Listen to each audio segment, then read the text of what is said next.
This will gradually permeate into the general population. As you can see, AIDS as a public health problem has been featured as a national problem, an international problem, a problem of worldwide concern, has been featured in Times Magazine. It is now considered to be the most important new public health disease in North America.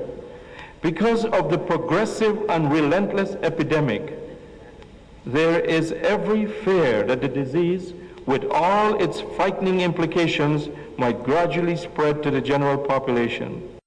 The consequences and dangers of promiscuous sexual relationships and deviant sexual practices have been expressed in this hadith some 1400 years ago. The lewdness will not exist among people until they appear as a common practice, and plagues, a new disease which did not exist before, will spread among them.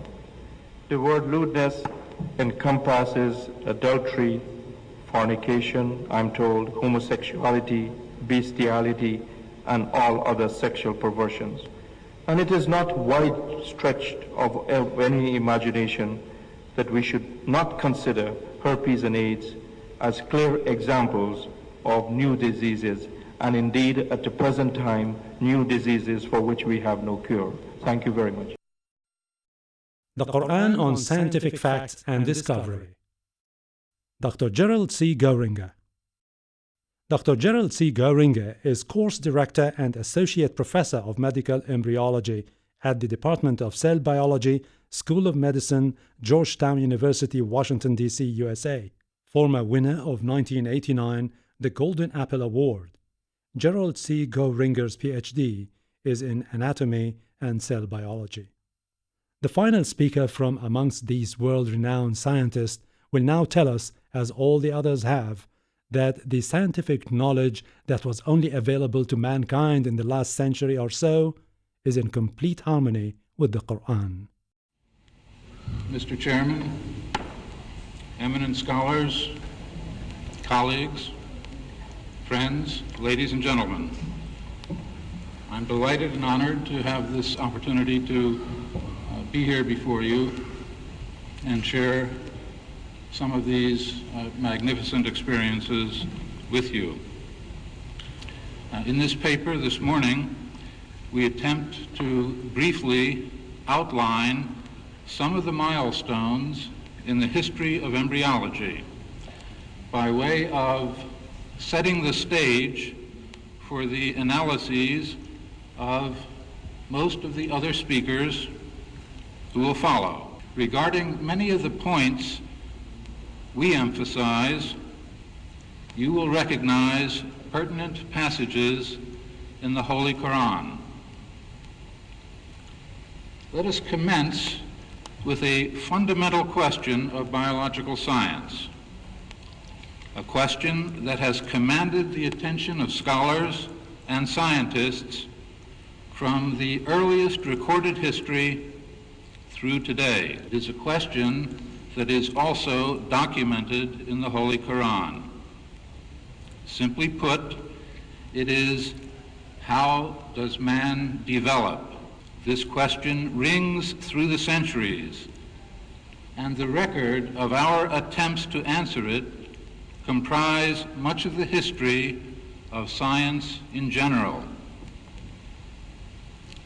Therefore, the history of embryology is linked inescapably to the history of science in general, inasmuch as embryology deals with the genesis of all higher life forms.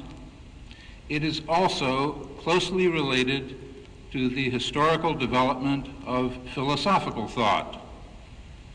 Indeed, the scientist of not too many years ago referred to himself, and was referred to by others, as a natural philosopher. In broad terms, we can divide the history of embryology into three phases. The first phase, which we can call descriptive embryology, traces back more than 6 centuries before the Christian era and extends forward into the 19th century AD. This was the time during which observations of developmental phenomena were recorded and interpreted in various ways.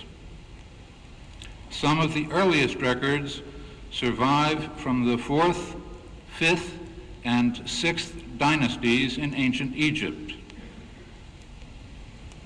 The official title, Opener of the King's Placenta, is on record as being held by at least 10 successive individuals. Later, a standard representing the royal placenta, may we have the first slide, please, was carried ahead of the pharaohs. The properties attributed to the placenta were of magical or mystical significance. In fact, until the time of the ancient Greeks and after, science and magic were closely joined. It was the Greeks who elevated science into the realm of reason. This by virtue of the fact that observations were less often interpreted in terms of the mystical, but rather in the light of reason. In point of fact, were it not for a number of Arab writers, many of the earlier Greek works would have been lost to us. During the 16th, but especially in the 17th and 18th centuries, scientific enquiry flourished, and the works of Vesalius, Fabricius, and Harvey set the stage for the era of microscopy. This was a period of lively debate. The spermatozoan had been discovered, and the questions of preformation, spontaneous generation, the egg, ovism, and animalculism were endlessly discussed and debated. Now, this is rather short shrift for 3 exciting centuries, so let us just briefly look at some of the things that were seen as they were seen during this time. First, some illustrations from the literature of midwifery during the 16th century. Next slide, please.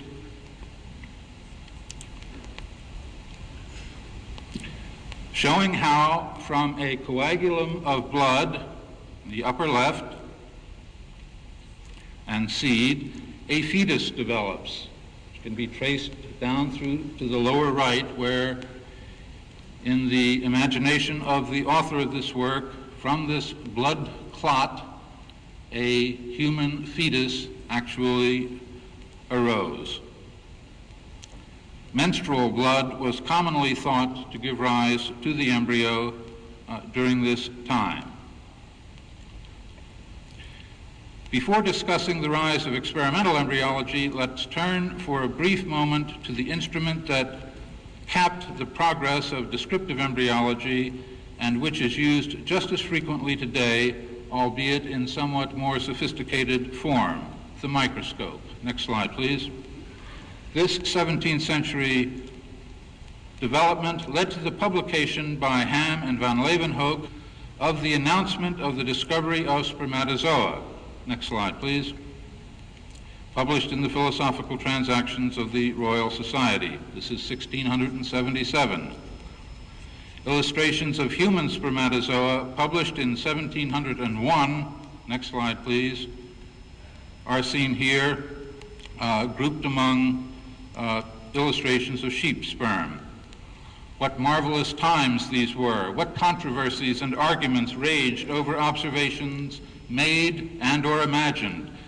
Look at this illustration of human semen. Next slide, please. This is the homunculus, which we have seen many times during this Congress. But look at this photograph from my own laboratory just a